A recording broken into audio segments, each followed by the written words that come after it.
बिस्मिल्लाहिर्रहमानिर्रहीम। अस्सलाम वालेकुम स्टूडेंट, आज हम क्लास 9 फिजिक्स की न्यू बुक का चैप्टर नंबर 1 का लेक्चर नंबर 1.6 रिकॉर्ड करेंगे, जिसके अंदर हम मैथ्स मेजरिंग इंस्ट्रूमेंट्स के बारे में सीखेंगे कि ऐसे कौन से इंस्ट्रूमेंट्स हैं जिनकी हेल्प से आप मैथ्स को मेजर कर सकते हैं।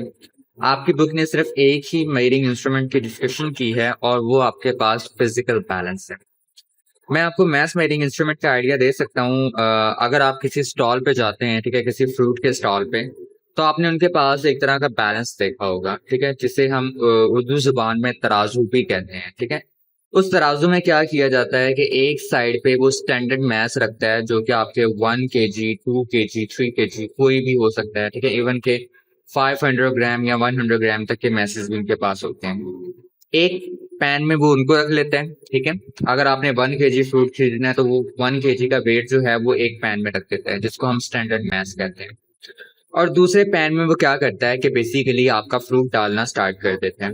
अब जो दोनों पैन जो हैं वो एक लेवल पे आ जाते हैं, तो इट्स मीन कि आपका जो फ्रूट है वो 1 kg का हो गया है और वो आपको किसी रैपर में डाल के जो है वो दे देते हैं। सो इस तरीके से कंपैरिजन के थ्रू क्या किया जाता है, मैथ्स को मेजर किया जाता है। तो हम जो इंस्ट्रूमेंट्स पढ़ेंगे उनमें भी क्या करेंगे, हम कंपैरिजन ही करेंगे, ठीक है, स्टैंडर्ड मैथ्स का, ठीक है, किसके साथ, हमारा जो अननोन मैथ्स होगा जिसको हम मेजर करना चाहते हैं, ठीक है, उसके साथ। अच्छा बच्चों, मैथ्स को मेजर करने के लिए बहुत बहुत से इंस्ट्रूमेंट्स होते हैं, जैसे कि मैंने अभी थोड़ी देर पहले बताया। हम फिजिकल बैलेंस पढ़ेंगे, लेकिन उसके अलावा हमारे पास इलेक्ट्रॉनिक बैलेंस भी होते हैं, बीम बैलेंस भी होते हैं, ठीक है, जिनको इस्तेमाल किया जाता है। अच्छा, रोजमर्रा जिंदगी के अंदर बच्चों क्या होता है कि हम बेसिकली जो टर्म मैथ्स है वो इस्तेमाल नहीं करते, हम टर्म वेट का इस्तेमाल करते हैं। यानी कि मैं अगर किसी शॉपकीपर के पास जाता हूँ ना, तो मैं उसे ये कहूंगा कि मुझे 5 किलो चीनी दे दो, ठीक है, इवन दो हम we are saying kilo, maths की बात कर रहे हैं, लेकिन हम वजन की बात कर रहे होते हैं। हम उसे कह रहे होते हैं मैं 5 किलो वजन की चीनी दे दो, ठीक है, यानी उसका वजन कितना होना चाहिए, 5 kg होना चाहिए, ठीक है। सो हमें फर्क पता होना चाहिए कि मैथ्स और वेट में फर्क क्या है, ठीक है, मैथ्स और वजन में फर्क क्या है, इस चीज का इल्म होना चाहिए। तो टॉपिक को हम स्टार्ट ही इन दोनों के डिफरेंस से करेंगे, ठीक है। अभी हम थोड़ा माइनर सा डिफरेंस पढ़ेंगे विद इन फ्यू चैप्टर्स, ठीक है। आप दोबारा से मैथ्स और वेट को पढ़ पाएंगे, ठीक है, और उसमें आप इसकी थोड़ी सी डिटेल से पढ़ेंगे। अच्छा, सो mass क्या है, mass is the measure of quantity of matter in a body। mass क्या है, मैयर है, पैमाइश है किस चीज की, क्वांटिटी ऑफ मैटर की, मादे की मकदार की, जो कि आपके बॉडी के अंदर मौजूद होती है। यानी मेरी बॉडी कितने एटम्स कितने मॉलिक्यूल से मिलकर बनी हुई है, इस चीज को बेसिकली मैं क्या कहता हूँ, मैस कहता हूँ, ठीक है। और इसको मेजर कैसे किया जा सकता है, इस प्रोसीजर को हम नाम देते हैं वेइंग का, ठीक है। अब वेइंग का प्रोसीजर क्या है, ये आपके पास एक शॉर्ट क्वेश्चन बन सकता है बच्चों, तो इसे हाईलाइट कर लीजिएगा। The mass of an object is found by comparing it with standard mass। जो बात हमने स्टार्टिंग में कही कि हम किसी चीज का मैस मेजर कर सकते हैं, कैसे, अगर हम उसको स्टैंडर्ड मैस के साथ क्या करते हैं, कंपेयर करते हैं, ठीक है। यानी 1 kg का एक पैन के अंदर मैस था, तो दूसरे पैन के अंदर हम क्या करते हैं, अननोन मैस डाल के उसको कंपेयर करते हैं 1 kg के साथ, ठीक है। सो हम मैथ मेजर कर सकते हैं किसी भी ऑब्जेक्ट का बाय कंपेयरिंग इट, इसको कंपेयर करने से किसके साथ, स्टैंडर्ड मैसेज के साथ। इस प्रोसेस को हम किसका नाम देते हैं, वेइंग का नाम देते हैं, ठीक है। उसके बाद आपके पास टर्म आती है बच्चों वेट की। वेट इज द फोर्स, ये आपके पास क्या है, फोर्स है, by which the body is attracted towards the earth. ये एक ऐसी फोर्स है जिससे हर बॉडी जो है वो जमीन की तरफ क्या होती है, अट्रैक्ट करती है, जमीन की तरफ खींची जाती है। यानी कि इस टाइम पे मैं भी जमीन की तरफ खींच रहा हूँ, यानी मेरा भी वेट है, ठीक है, आप भी खींचे जा रहे हैं, आपका भी वेट है, इवन दो कि आपकी बुक्स जो आपके पास पड़ी हुई हैं, ठीक है, उनका भी वेट है, ठीक है, जिनकी वजह से जमीन उसे क्या कर रही है, अपनी तरफ खींच रही है। Weight can be measured using spring balance. आप वेट को किसकी हेल्प से मेजर कर सकते हैं, स्प्रिंग बैलेंस की हेल्प से मेजर आउट कर सकते हैं। अभी आपकी बुक से मैं आपको शो करवाऊंगा कि स्प्रिंग बैलेंस कौन सा है, ठीक है। सो वेट को मेजर किया जा सकता है यूजिंग अ स्प्रिंग बैलेंस। सो ये दोनों डिफरेंस है। मैथ क्या है, क्वांटिटी ऑफ मैटर है, लेकिन वेट क्या है, वेट एक फोर्स है, जैसे जमीन क्या करती है, हर ऑब्जेक्ट को अपनी तरफ खींच रही है, ठीक है। मैं कोई भी चीज ड्रॉप करता हूं तो जमीन उसे अपनी तरफ क्या कर लेती है, खींच लेती है, बिकॉज ऑफ इट्स वेट, क्योंकि ये क्या करती है, वेट कैरी करती है, ठीक है, इसका अपना खुद का वेट है। अच्छा बच्चे, इसके अलावा और भी डिफरेंस आते हैं जो आप आगे जाके पढ़ेंगे, जैसे कि मैस, अगर मैं किसी ऑब्जेक्ट को जमीन पे उसका मैस मेजर कर रहा हूँ, ठीक है, तो अगर मैं उसे चांद पे ले जाता हूँ तो वहां पे भी उसका मैस क्या होगा, वही होगा। अगर किसी ऑब्जेक्ट का वेट जमीन पे मेजर कर रहा हूँ लेकिन मैं उसे चांद पे ले जाता हूँ तो उसका वेट जो होता है वो बदल जाता है। ठीक है, यानी मास जो है वो हर जगह एक जैसा रहता है, लेकिन वेट क्या हो जाता है, जगह तब्दील करने से आपके पास वेट क्या हो सकता है, तब्दील हो सकता है। ये तब्दीली कितनी है, ठीक है, ये आप आगे जाके पढ़ने वाले हैं, मैं आपको यहाँ पे ज्यादा कंफ्यूज नहीं करूंगा। बस इतना कहूंगा कि मास और वेट है जो है ये आपके पास दोनों की दोनों डिफरेंट टर्म्स हैं। ठीक है, एक और डिफरेंस जो आपको बेटा यहीं पे काउंटर करना चाहिए वो ये है कि मास का यूनिट जो होता है बच्चों वो आपके पास किलोग्राम होता है। ठीक है, जबकि वेट एक फोर्स है और उसका यूनिट आपके पास क्या होगा, न्यूटन होगा। क्लियर है? सो ये आपके पास डिफरेंस था किसके दरमियान में, मास और वेट के दरमियान में। अब हम अपने टॉपिक की तरफ आते हैं। ठीक है, जो हमारे पास क्या है, फिजिकल बैलेंस है। ठीक है, physical balance is a mass measuring instrument which is based on principle of levers.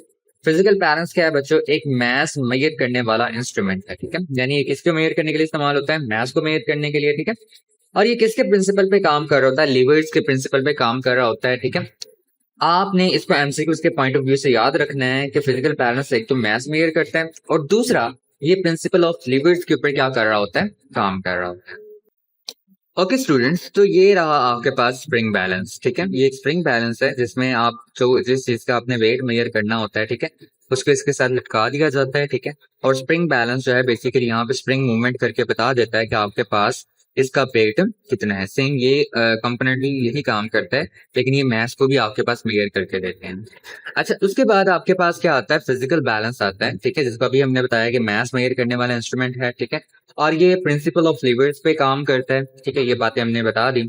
अब ये काम कैसे करता है, इसकी वर्किंग कैसी है, तो आपकी बुक ने यहाँ से यहाँ तक लिखी हुई है। ठीक है, कि आपके पास एक जो फिजिकल बैलेंस है, ठीक है, वो किस तरह से काम करता है। तो स्टेप बाय स्टेप मैं बच्चों आपको बताऊंगा ये किस तरह से काम करता है by reading these lines from your book. ठीक है, ताकि आपको एक बेटर अंडरस्टैंडिंग मिल सके कि आपकी बुक जो बातें बता रही है, ठीक है, और जो बातें मैं बता रहा हूँ वो दोनों similar. So number 1 point, level base of the balance using leveling screw until the plumb line is exactly above the pointed mark. ये आपकी बेसिकली फिजिकल बैलेंस की बेस है। वो आपसे कहता है कि आपने सबसे पहला काम क्या करना है कि आपने इस बेस को लेवल करना है। ठीक है, यानी ये टेढ़ी नहीं होनी चाहिए। और अगर ये लेवल नहीं है यानी ये टेढ़ी है तो आपके पास यहाँ पे नीचे दो क्या लगे हुए हैं, लेवलिंग स्क्रू लगे हुए हैं। ठीक है, लेवलिंग स्क्रू लगे हुए हैं। आपने इनको क्या करना है, थोड़ा सा मतलब टर्न करवाना है। तब तक टर्न करवाना है जब तक ये बेसिकली लेवल ना हो जाए। हमें कैसे पता चलेगा लेवल हो गया, तो यहाँ पे देखें एक प्लम्ब लाइन अटैच की गई है। ठीक है, प्लम्ब लाइन के नीचे बिल्कुल आपको एक मार्कर नजर आ रहा है। जैसे ही आप इसके स्क्रू को बेसिकली टर्न करेंगे तो आपके पास इसको लेवल पे लेके आने के लिए, ठीक है, आपके पास ये जो प्लम्ब लाइन है ये एग्जैक्टली इस मार्कर के ऊपर आ जाएगी। जब ये एग्जैक्टली इस मार्कर के ऊपर आ जाए तो आपने समझ जाना है कि आपके पास जो बेस है वो क्या हो गई है, लेवल हो गई है। ठीक है, नंबर 2 स्टेप आपने क्या करना है, turn the knob so that the pans of the balance are raised up is the. अच्छा, इसमें क्या करना है, ये नॉब लगा हुआ है, इसको टर्न करें। अगर ये दोनों जो आपके पास पैन्स हैं ये इस बेस के साथ जुड़ी हुई थी, ठीक है, यानी इसके साथ बिल्कुल अटैच थी, तो इसको टर्न करने से ये दोनों के दोनों ऊपर की तरफ क्या करेंगे, उठ जाएंगे, राइज्ड अप हो जाएंगे। ठीक है, is the beam horizontal and pointer at the centre of the scale.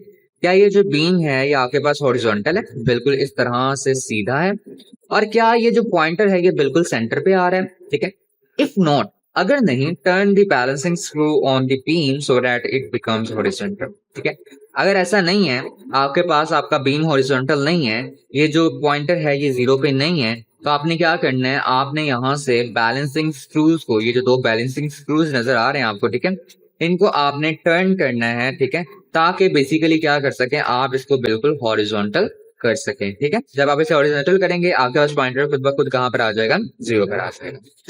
Now number 3 step is place the object to be weighed on the left pan. जिस ऑब्जेक्ट का आपने वेट निकालना है उसको कहाँ पे रखते हैं, आप लेफ्ट पैन के अंदर रखते हैं। ठीक है, यानी यहाँ पे रखते हैं। लेट्स से कि मैंने कुछ केमिकल्स हैं, ठीक है, पाउडर की फॉर्म में, उनका वेट निकालना है, तो आपने उसको इस पैन के अंदर रखना है। ठीक है, लेफ्ट पैन के अंदर। Place the known weight from the weight box to the right pan using forceps. ठीक है, चिमटे का इस्तेमाल करते हुए वेट बॉक्स के अंदर से आपने क्या निकालने हैं, वेट निकालने हैं। इट मे बी ऑफ 50 ग्राम, 100 ग्राम, 200 ग्राम। ठीक है, उसको आपने कहाँ पे रखना है, राइट पैन के अंदर रखना है। ठीक है, एडजस्ट द वेट को एडजस्ट करें, ठीक है, सो that the pointer remains on zero, ठीक है।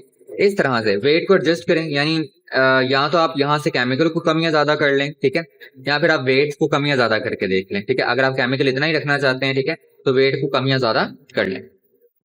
अनटिल तब तक करते रहें जब तक आपके पास ये जो पॉइंटर है ये कहाँ पर आ जाए, जीरो पर आ जाए, ठीक है।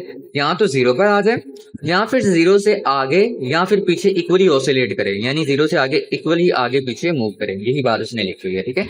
ऑसिलेट्स इक्वली, या तो वो जीरो पर आ जाए या फिर क्या करे, उससे इक्वली क्या करे, ऑसिलेट करे both side of zero, zero के दोनों साइड में, जितना जीरो से आगे जा रहा है उतना जीरो से पीछे जा रहा है, ठीक है। तो इस तरह से आपके पास ये वाला वेट, या ये कह लें कि आपके पास ये वाला मैस और ये वाला मैस आपस में क्या हो जाएंगे बच्चों, इक्वल हो जाएंगे, ठीक है, जब ये जीरो पे आ जाएगा।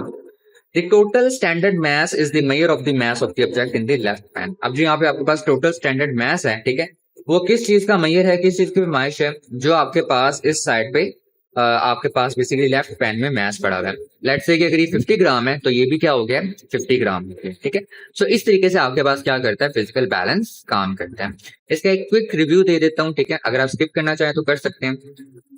आपके पास बेस है, ठीक है, बेस को आपने सबसे पहले क्या करना है, लेवल करना है, अगर ये टेढ़ी है with the help of levelling screw, ठीक है, इस तरह से कि जो आपके पास प्लम्ब लाइन है वो मार्कर के ऊपर आ जाए, ठीक है। नंबर 2 स्टेप्स के अंदर आपके पास क्या है, बेस के साथ अगर ये पैन अटैच है, जुड़े हुए हैं, तो आपने क्या करना है, नोब को टर्न करना है, ठीक है, जिसकी वजह से ये दोनों के दोनों बीम भी ऊपर की तरफ राइज होगा, और ये साथ साथ ये दोनों पैन भी क्या होंगे, लेवल को छोड़ के ऊपर की तरफ क्या हो जाएंगे, राइज हो जाएंगे, ठीक है, बेस को छोड़ के ऊपर की तरफ राइज हो जाएंगे। अच्छा, उसके बाद हमारे पास क्या है कि अगर आपके पास ये जो बीम है ये हॉरिजॉन्टल नहीं है, क्योंकि ये पॉइंटेड जीरो पे नहीं है, तो आपने बेसिकली बैलेंसिंग स्क्रू की मदद से इसको हॉरिजॉन्टल करना है, यानी लेवल पे लेकर आना, ठीक है। उसके बाद आपने लेफ्ट पैन के अंदर वो मैस रखना है जिसको आपने मेजर करना है, और राइट के अंदर आपने वेट बॉक्स के अंदर से व्हाट्सएप यानी चिमटे की मदद से वेट्स को रखना है, ठीक है। और दोनों को तब तक एडजस्ट करना है तब जब तक आपका बेसिकली जो पॉइंटर है वो जीरो पर ना आ जाए, ठीक है, या फिर इससे आगे पीछे ऑसिलेट ना करना स्टार्ट कर दे, ठीक है। और एट द एंड आपके पास जो मैस इस पैन के अंदर होगा वही मैस इसके अंदर होगा, यानी अगर इधर 50 ग्राम है तो इधर भी कितने हैं आपके पास, 50 gram. That's all for today lecture. Student, अगर आपको ये लेक्चर अच्छा लगा है तो चैनल को सब्सक्राइब करें, वीडियो को लाइक करें और अपने क्लास 9th के फ्रेंड्स के साथ जरूर शेयर करें। अल्लाह हाफिज स्टूडेंट्स।